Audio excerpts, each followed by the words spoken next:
और इस वक्त की बड़ी खबर यह है कि शराब घोटाले में सीबीआई ने दिल्ली के सीएम अरविंद केजरीवाल की 5 दिन की रिमांड मांगी है और इस पर किसी भी वक्त राउस एवेन्यू कोर्ट से फैसला आ सकता है। कुछ ही देर में यह फैसला सुनाया जाएगा, लेकिन आज पेशी के दौरान केजरीवाल ने कोर्ट में कहा कि उनके हवाले से शराब घोटाले में मनीष सिसोदिया के खिलाफ जो खबर चलाई जा रही है वो बिल्कुल गलत है।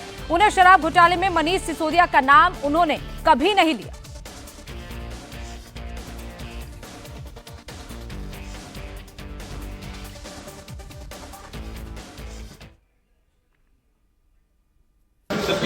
अरविंद मनीष वाले स्टेट पर कहेंगे। अरविंद मैंने क्लैरिफाई कर दिया कोर्ट में।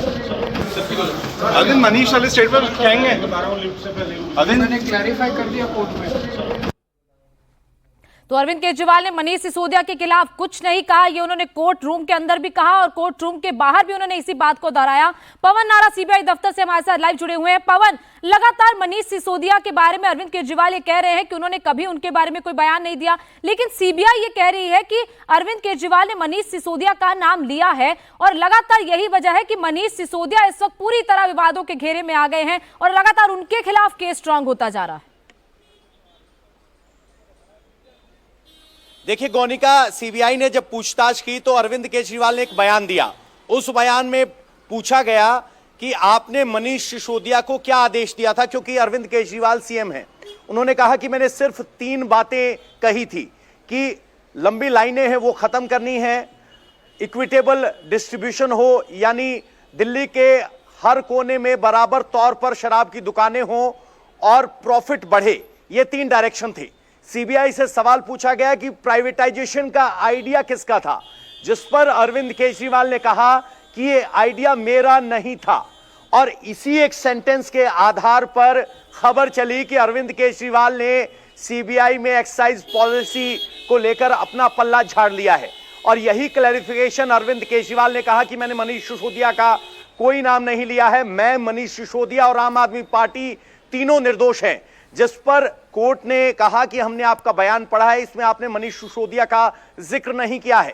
लेकिन जो एक खबर चल रही है वो इस बात पर है कि अरविंद केजरीवाल ने कहा है कि प्राइवेटाइजेशन का आइडिया मेरा नहीं था। तो अब सवाल यह है कि आखिर यह प्राइवेटाइजेशन का आइडिया किसका था। अरविंद केजरीवाल स्पष्ट तौर पर कह रहे हैं कि उन्होंने सिर्फ 3 डायरेक्शन दी थी कि मुनाफा बढ़ाना है, लाइन घटानी है और दिल्ली के अलग अलग इलाकों में शराब की दुकानें बराबर फैली हों। तो अब जो कहा गया जा रहा है कि प्राइवेटाइजेशन का आइडिया मेरा नहीं है, तो अब सीबीआई कह रही है कि हमें पूछताछ करनी है। एक और बयान का हवाला सीबीआई की तरफ से कहा गया है कि शराब घोटाले के बाद अरविंद केजरीवाल ने गोवा में अरविंद केजरीवाल ने तो ये क्लैरिफाई कर दिया है, लेकिन सीबीआई भी ये साफ तौर पर कह रही है और ईडी ने भी ये कहा है कि आम आदमी पार्टी को भी वो इस पूरे मामले में आरोपी बनाएंगे। लेकिन अभी तक इस पूरे मामले में और आम आदमी पार्टी का क्या कहना है, क्योंकि आम आदमी पार्टी कल के ऑर्डर के बाद भी ये बार बार कह रही है कि ये ऑर्डर सही नहीं है, उस ऑर्डर के खिलाफ सुप्रीम कोर्ट जाएंगे, सुप्रीम कोर्ट से पिटीशन को विड्रॉ कर लिया